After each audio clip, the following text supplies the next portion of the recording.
Recording in progress. Can you believe we've had like almost 60 days of incredible simcha?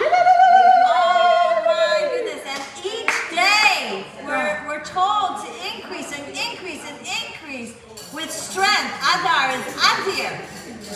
So much strength of joy. And today, we're getting in the mood, so when Purim comes, we will really not already know between Mordechai and Haman. Incredible, incredible opportunity to celebrate and to continue to celebrate. So, I want to say to you... Ladies, come join us. We're going to bring down miracles. Okay, we're studying lecture.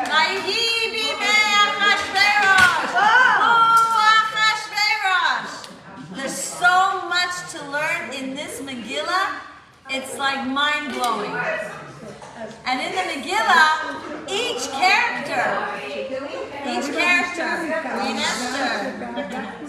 Queen Esther, Mordechai, Haman, Achashverosh, each one is a symbol of our journey, of our soul. Esther representing our soul.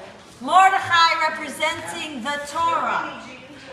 That when she listened to Mordechai, she was able to get to the king step by step. She got closer and closer to the king. And if you notice the story in the Megillah, there's two sections of the Queen Esther coming closer to the king. The first time she comes to the king and she is in the courtyard. She's not so close. In the beginning, when the king approaches her, she only is able to touch the tip of the scepter. Oh, just the tip. Then she ends up trying to make all kinds of plans to be able to get Achashverosh, the king, to help her.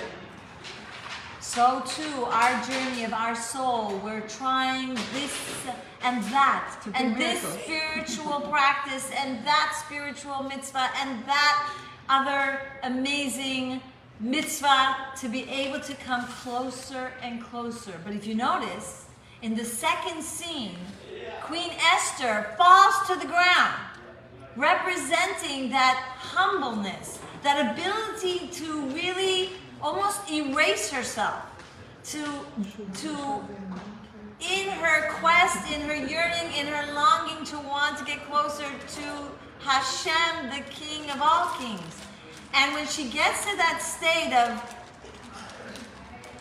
almost like begging, in that state of fallenness, does King Achashverosh in the story, which again represents the King of all kings, gives her the whole scepter and she holds on to it in her state of smallness when she falls to the ground, and she ends up being raised by the scepter.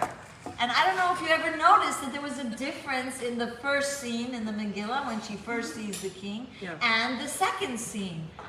That she's able to hold the whole scepter and then is lifted up by it, which represents the closeness, such a closeness. Woo! Such a closeness that she celebrated! Perfect timing! Who's coming? I touched it. Fine. So let's all make a line to get closer and closer. To be able to hold it all, to be lifted by it all. This one? Woo! And this.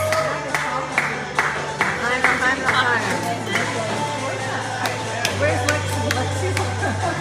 Let's do some more. Okay, let's just keep celebrating. Okay, so I'm drinking a glass of wine. I'm actually very allergic, so I'm going to pretend. But lucky for those who aren't allergic, I hear it's only helps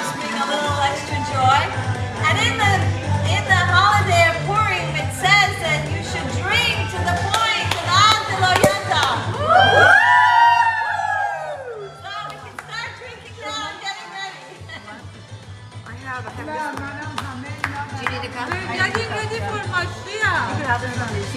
When wine comes in, secrets come out. Let's pour l'chaim for everyone out there. Actually, I like this music. It really matches. I'll get the cup. Simcha besimcha. There are many who say you don't really have to drink on pouring to know the difference between Haman and Mordechai. That you're so intoxicated by the happiness of the holiday, of appreciation of the miracle, that you're intoxicated without the wine. Some say drink a little wine, go to sleep a little earlier, and that also counts because you're now sleeping and you don't know the difference between Mordechai and Haman. There's so much that we can do in this holiday to get to that real core essence of our soul that doesn't know the difference between negativity and positivity, between the not good and the good, because that's what it means, not to know the difference between Haman and Mordechai. Hello. Amazing.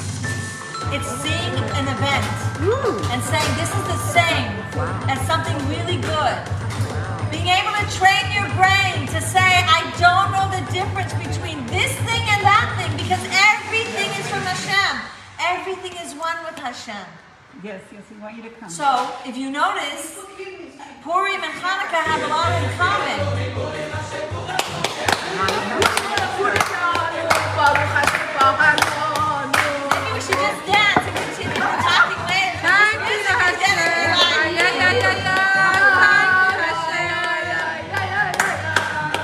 We don't know the difference. Dancing. Dancing, learning, singing, it's all good, it's all bracha.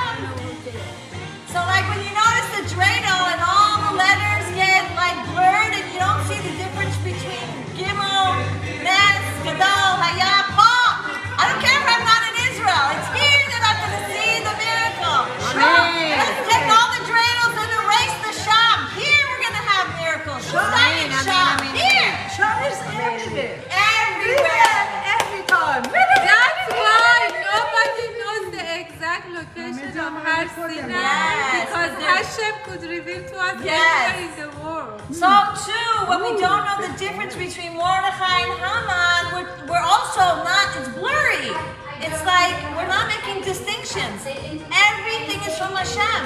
And everything is from Hashem. So, when we look at Esther and we look at the difference between what she did to get ready for the king and what the maidens did to get ready for the king, she did nothing like they did. They went for a whole year to the parlor, they did all the massages, and they did all the mirth and the frankincense and all of it. Yes. So, but she didn't. I thought they did that with her too. She did not. She did nothing. She did not. First of all, she didn't want the honor, and she didn't want the prestige. She didn't want the royalty and the money. And her not doing anything represented, I don't want anything. I love that. I don't want the sweet smell that I'm going to look like such a great woman because I'm so noble and I'm so righteous. I don't want that. Right. And she didn't put all the bitter, I don't know, this mirth is supposed to be kind of bitter. She didn't like representing the crying and begging Hashem, like, you know, to like, all she wanted. Look at this, you have to see this. Oh my God!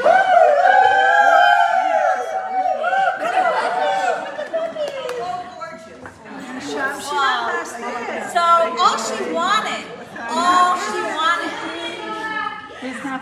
was to do right by Hashem, for Hashem's sake, not for her beauty, that she'll look like a good person, not for the honor, because everyone will clap and say, what a righteous woman. Right. She wanted to do it from the emes, from the truth of her core soul. She wanted to be able to just do So L'Shem Shemayim. amazing. And trust me, there was a lot of buzz going on in her days. A lot of buzz. Never Like people chattering, talking, fake media. fake media about her, you know, because because she did in the end go into the palace, and she did in the end acquiesce to Mordechai, because Mordechai said the Jews are going to be saved, whether you're in the palace or not. But are you going to take the opportunity to be part of the game and part of this team of saving the people? She didn't want it, but she listened to Mordechai. Meaning she doesn't want to be in this world. She doesn't want to have to go through the motions of like being a better person and rectify her midos. She did it because Mordechai, the Torah tells her to. That it's because it's a mission. Not because you have to be a better person. Not even because you have to be a better wife or mother or missionary, I don't know, whatever you want to call it. And when she even was trying to save the people, they were more talking not good about her, honestly. Oh, you made a party and you invited Haman and you didn't even have the guts to really do what you were supposed to do? You just didn't even say anything? You just said, well, we'll make another party. They thought, what a wimp. Why isn't she strong enough? She's in the palace. She has the limelight. She has all the power to do anything. And she did zero? Make a party and said zero to the king? Did nothing? Again, everyone can look at that situation and judge her unfavorably, that she didn't have the guts. She didn't have the power. But she knew what she was doing. Do you know what she was doing? She was doing many things. One, she was trying to arouse suspicion and jealousy on King Ahasuerus. Oh, you're inviting me to a party? Ahasuerus is so excited. And then she says, and Haman. Wait a minute, what's going on? Haman? Who's he? Me and Haman? So he started getting a little jealous. He started getting suspicious. He started getting negative feelings toward Haman. And she knew that that would cause a reaction by him. And she kept quiet at that party because she was percolating and intensifying his jealousy. Yes, she was. Second thing she did was she didn't want the people to rely on her for the miracle. She said, if I start taking the power and doing something, it might not work. I need the whole nation to be a little on the ball here with me. And I need the nation to not rely on me. I need the nation to do tshuva. I need them to not feel comfortable in my hands. I'd rather them look straight in my eyes and misjudge me and make me feel like I'm a loser and I have no power and I'm a wimp. I don't care. I don't care about my reputation. I want to stand up and do the right thing. And the right thing is not to rely on me. You can't rely on me. I need you all, my people, to do tshuva, to you beg Hashem, and you learn extra Torah, and you fast and do whatever it takes. Can you imagine? I mean, imagine a royal princess having that kind of position, ready to lose it all, because she didn't care about herself. Wow. Second meaning, again, the whole scenario actually was a tikkun of Adam and Chava, by the way. Deep Kabbalistic teachings teach us that Haman represented Hamina etz, did you eat? Remember? Hamin actually also is Haman, referring to, there's going to be a time, you snake, and then are going to come back as Haman, and then you'll see your downfall. Yes, I'm going to curse you. You're going to have to not have feet to walk on and grovel on the ground to eat the dust. But there'll be a time where the rectification will take place. And Mordechai and Esther were Adam and Chava. And the personalities of Adam and Chava happening again with Mordechai and Esther at the apex of the tikkun was at that room, at the second party, when Haman was pushed by an angel to be on top of Chava, which now is Esther, and all of a sudden, the way the snake pushed Chava to touch the tree, and then she, fell, he got pushed, Haman, into Esther, but she stood strong.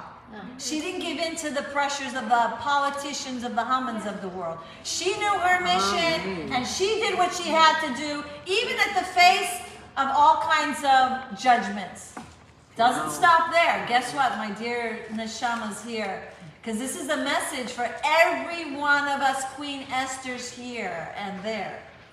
And that message was that even after Haman got out of the picture, long gone with all his sons, and there was no seemingly threat, the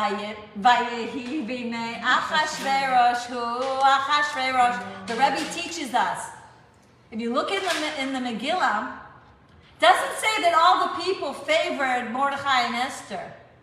And I was kind of surprised. Really, I never noticed that. Only when you really learn the deep teachings, which actually is in this book, actually. One of the teachings of the deepest teachings of the Megillah. But there's sichas of the Rebbe that say that if you look in the Megillah, after they were the heroes, not everyone favored them. It said, I think the majority of people like really appreciated Mordechai and Esther for like putting their life on the line to save them. What? Oh, yeah. Imagine they're heroes, they saved the day, and not the majority. Why? The Rebbe actually said, because there was people judging unfavorably of their intentions. What was their intention? To stay in the palace after Haman is gone? Mission accomplished, move on. Go back to the Yeshiva and the Kollel and study. Go back to your Torah studies. Queen Esther, why are you staying in the palace? Oh, you want honor. You want prestige. You want, I don't know what, money. You want... Respect. So they thought, some of the people thought that they stayed in the palace because of all the prestige and honor and money and whatever. But they didn't. Of course they didn't. They stayed because Achashverosh, because they knew any other day a new Haman can arise, and any other day the Jewish people could be a threat, and any other day they would have lost the opportunity to help their people had they left the palace. And this comes from the lesson of Misirus Nefesh that they had. People mocked them, people judged them, people sneered at them, but they said they don't care. They're going to stay at the palace, they're going to do what's right, and they don't care. And my dear soul sister, Queen Esther's, you're the foundation of your home. You're the woman who really has the scepter. You're the woman whose neck helps turn the situation from right to left with your calmness, with your royalty, with your dignity, with your emunah, with your higher crown, higher than your crown-like intellectual powers. Your neshama always feels and knows what to do right. And sometimes it's the neighbors, and sometimes it's an in-law, and sometimes it's your own spouse, and sometimes it's even your own children, making you feel like that you're not grounded, or you're too emotionally excited about Judaism. I don't know, or that you're not, getting what's the tachlis of why we're here. There's just so much interesting challenges that we may have, like Queen Esther. But she knew it was right. She did it in a very subtle and wise way. She did it with her softness, with her magical, ideas of how to go about to arouse the situation in her favor, so that the people around her would be able to listen and then abide by what she knew was right, and against all odds. Right. Just recently I was at a park, and I see this happening a lot, and I see these children or babies with nannies, and I see they're not really being, they're crying and 5 nannies together with all the babies, and all 5 of them this happened were you with me me that time when we were in the park at that event, when we went to that small park for that event we had together? Anyway, there was a group of women who was with me that day, and then again it keeps happening. And as the baby was crying, and I was like walking forward to like say, you know, she might be cold, she might be hungry, like, you know, I know it's none of my business, but since you're a nanny, maybe I'll make it my business. Yeah. You know, because if it's the mother, okay, so she wants to discipline or whatever, but Right. like she didn't even look, I'm telling you, at the carriage, So awful. like, and for a long time, and just crying and crying and crying, and all of them talking as if, you know. So, and I was thinking that like our soul is crying and crying and crying in a sense that we should be let it free to get out of that entrapment. Our soul is like the whole story of Queen Esther falling to the ground. Like I just want to be like doing the right thing, and of course I don't want all the static and all the challenges that around me that could deter me or like take away my enthusiasm or take away my vitality and make me feel like that I'm like from outer space or something, and that you know that all the other people are really the ones that like are seeing clearly or whatever it is. Queen Esther tells us, be careful. Don't let the pressure around you, don't let the snickering or the judgments or whatever it is break you.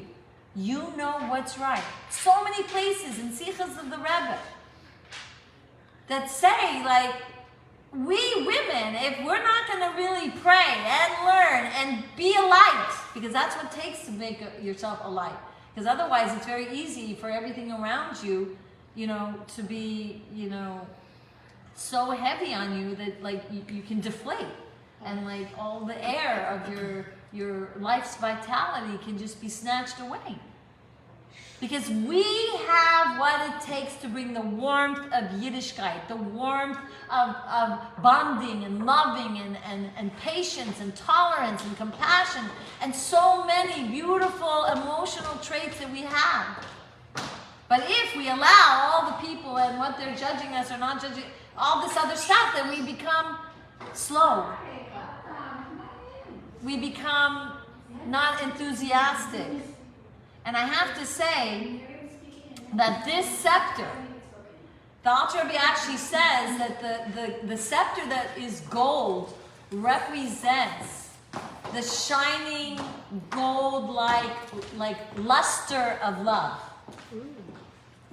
And so that when we realize that God always gives us his scepter, he always gives us his love. And that we are here to pass that love around. We are here to pass that incredible, lustrous, deep, passionate love for life, for our relationships, for our love of ourselves. All these things that we just hold on to from Hashem. He leads us the way. We hold on to it, and then we are lifted up. So I pray this Adar, as we're nearing the celebration of Purim, as you hear the words of all the things that you learned here while reading the Megillah, try to read the Megillah even a day before, and read these little nuances of the story of the Megillah is the story of your life. And the Rebbe actually says, if you notice, there's no mention in the title of the Megillah of Mordechai. It's Megillat Esther. Mm-hmm. Even though Mordechai was really the one who convinced her to step up to the plate and do her thing. Yep. That's right. But it's Esther. Because without Esther, without us women, without our light, without our strength, Yep. then it becomes a bit sticky. It becomes a little more difficult for those around us. So we have to make sure we have our light, our glamorous, lustrous, beautiful royal crown, and our incredible scepter. Yes. So the scepter, can you review what's the scepter? So the scepter represents this because when she was giving the scepter, it's like a vertical line, and it's this golden, lustrous because in gold it's very like they have like red dots almost because it's shiny, representing passion, Reflection. love, Fire. like on fire. So it represents the ability to really accept God's love, and then to be able to then increase your love to the one above. So in the beginning, she couldn't accept it. It was hard for her. Because it's the Yetzer Hara that says, oh, I don't deserve miracles, I don't deserve this, I'm not good enough. The Yetzer Hara will trick you, and you're not able to hold the love in the beginning and receive. Also, you can't really receive all of God's radiance in one shot. It's too overwhelming. If you look at the story of a little seed, and if you plant that seed and it's in the ground, if there's a flood of water, it overwhelms the seed, and then the seed doesn't grow. So it has to rain perfectly lightly in little droplets so the seed can absorb and grow. So God's love, God's blessings, God's energy, God's light can't be given all in one shot. We want it all! But we can't have it all. It's not going to work. It just is too overwhelming. So it's a step-by-step stage of getting closer and closer to Hashem. And in that process, being able to not only absorb His love for you and all the blessings He wants to give you, but then to be able, like a queen, pass it on to others. Amen.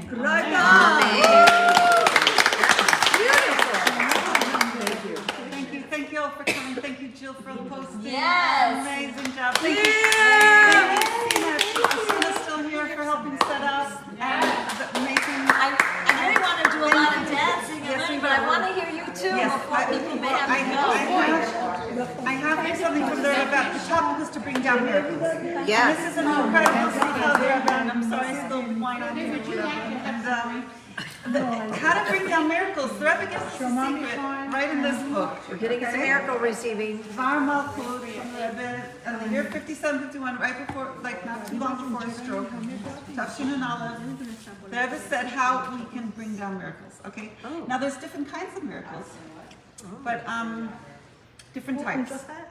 So, like there's, for instance, there is the miracle that Esther that we spoke about, and that was done through the laws of nature, the ways of nature in a way. She had to overcome her fears, right? She had to overcome her own safety and security. There were a lot of inner, Hashem created the world in such a way that yes, Hashem is hiding Himself. He created nature, laws of nature, and Hashem wants us to live within the laws of nature, but when there's something that is stopping Hashem from being revealed in a way that is going to either harm the Jews or harm Torah, harm mitzvahs, like we're going to be stopped from keeping Torah mitzvahs, or we're going to be hurt physically, or whatever it is, Hashem wants us to. He gives us that opportunity. It's like a test to rise up to that test, and through us not having fear of any evil, that is what brings out our inner powers and our inner connection to Hashem, and it can draw down miracles.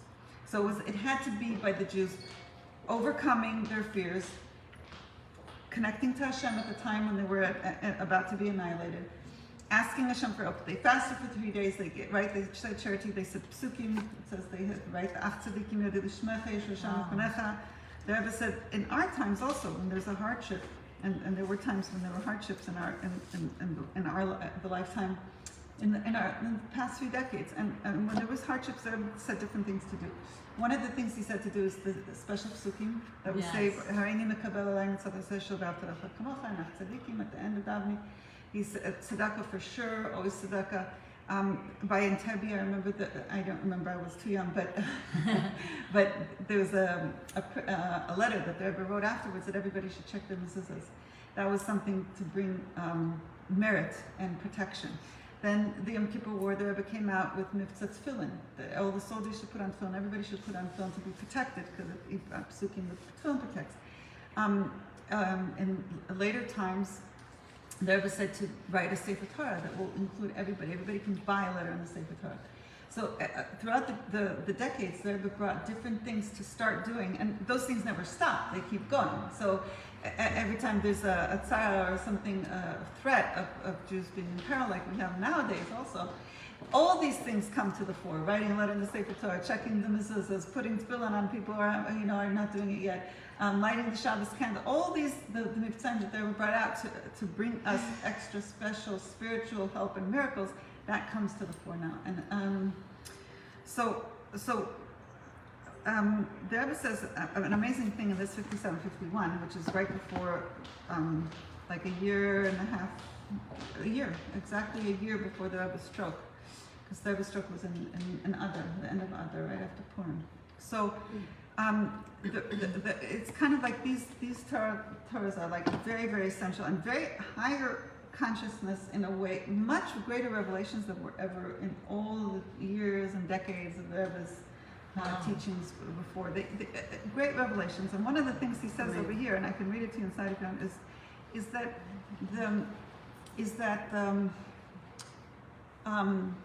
there are miracles of Purim. That was in a way of nature. Okay, right? The story of Purim, right? It all seemed like it happened, and it just seemed like it was all within the laws of nature. So that miracle was a miracle within nature. There are miracles that are even bigger and greater, like the miracles of the coming out of Egypt, where they saw, all the plagues and going out of Egypt, which was impossible, and crossing the sea. All these things were higher revelations of godliness, and the Rebbe brings down, why does God bring miracles? Why does God do this? Why does He change the nature all of a sudden and make like the sea split and all these 10 plagues and all these things? Why? Because it's to show that God really is always controlling and ruling the world.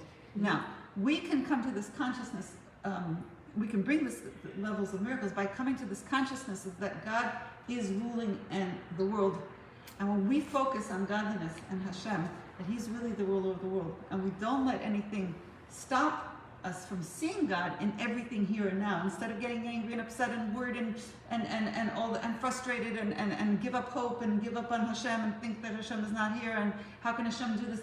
Instead of going to that, but going to what we can do and focusing on how to bring down the miracles, that's how the miracles can come. So what do? We focus on Hashem, Torah and mitzvahs, on our moon on Hashem. We go to our crown, right? I spoke about this last time. Our crown is above the head, which is above the rational, above logic. We go to our understanding, our intuitive understanding, our knowing, our connection of our neshama to Hashem, which is beyond actual necessarily even intellect. But we first have to go through with our body, with our mind, with focusing on Hashem, with thinking on Hashem, with doing mitzvahs in the physical body. When we use our body and all its levels of holiness, that we can use our body, action, thought, and speech, and do all this stuff, then we can rise to the higher level of the crown, which is our emunah, our faith in Hashem, our pleasure in Hashem, our desire to do Hashem's desire, which is the Torah and mitzvah. So it's interconnected, but we ascend from below. When we do what Hashem wants, and we persevere, and we bring our faith into this physical world, we can come to higher levels of revelation in our higher awareness of Hashem and bring miracles. So like another example is Nachshon ben Aminadav, when he jumped into, he went forward and he went into the ocean. And it says, because Hashem said, let's move forward. And there was an ocean there. And so everybody stood still and didn't know what to do. But Nachshon just kept going and walked into the ocean and walked until the water came to his neck. And when he was about to drown, Hashem split the sea. So he took those steps of not letting the raging waters, it says, of the sea stop him from his mission of moving forward, because Hashem said to move forward. So that's kind of like that. That's another example of, we do something down here below, we bring a miracle because we did the vessel. And Hashem created the world that way to give us that chance to do that. Hashem wanted us to not see Him and to reveal Him. So anytime bad things are going on in the world, we don't have to get scared. We don't have to get fear evil. We have to push through evil. We have to stand up to evil. We have to say evil's not going to have any power. You want to have a question? Just a question, just to say that we have to trust. Trust Him. Yes. to know that He's there and He's Yes, going to but be there we for have us. to take action. We We- can't while just while you're trust doing your action, passively. you have to trust and know. Yes. Right. I'm sorry. Right, I trust and know. interrupted you. Right. When we're taking action, we're showing that we trust that Hashem is going to work with us. Exactly. Like Hashem is going to open up I'm the gonna channels, even though it doesn't seem like what we do is going to make a difference, or it's going to help, or it's going to change things. So like when we do it for bringing down, we're happy. And we're celebrating miracles, Yes. and we're We asking for know. miracles, and we know that there's going to be miracles, and we bless each other with miracles, and we Right. prepare for miracles, and we put ourselves into that mindset that miracles are going to be happening. For sure, miracles are going to happen, and the world is preparing right now for the revelations of Mashiach and revelations of miracles that are beyond. And so the Rebbe says the miracles of the times of Mashiach will be beyond the miracles of coming out of Egypt. It will be similar, but way beyond. So we're right now preparing for miracles even more than the splitting of the sea, and more than the coming out of Egypt, more than the 10 plagues, in a way that everybody, when they see it, will recognize that this is Hashem. There's no way that it just happened like it happened to happen. It was happened through us having the trust, having the taking the action, following Hashem's will in the darkness, and that makes the darkness become light. It makes the darkness transform into light, and that's what gives the whole the quality. If there was no darkness, we wouldn't have darkness to transfer to light, right? So, but when we don't let the darkness deter us, that's what brings out the advantage of light coming from darkness. Light all the time is not so wonderful, but when we have that darkness, it's like the moon diminishes and then it grows, and it wanes, and when if we don't have the lows, if we don't have the tests, if we don't have, and we don't have the revelation. So we're not right now. We're in that part where we're bringing the revelation into the darkness. So we're taking part of that happening by being here tonight together. We're making Hashem's light come into the darkness and be revealed in the dark world, in the crazy world that we're in, where everybody's going nuts. And we're trusting that this is all part of the plan of Mashiach coming. This is part of Hashem's plan. Hashem is shaking up the world. He's taking away power from dictators, taking away power from politicians, taking away power from governments, because the real leadership and real government and real truth will be the King Mashiach, revealing his power of connection to Hashem, and Hashem's power will be revealed that it's only Hashem who can rule the world and keep the world going in a wholesome way where everybody will be happily together in freedom and in joy and in peace. Amen. Wow, so let's do some dancing. Yeah, let's dance. I'm ready. Let's Are you dance. ready? We need our DJ. See you soon in Yerushalayim. תכף וביד ממש. Amen. משיח תיקנו. Amen. Simcha. Amen. Simcha, yes. Thank you for joining.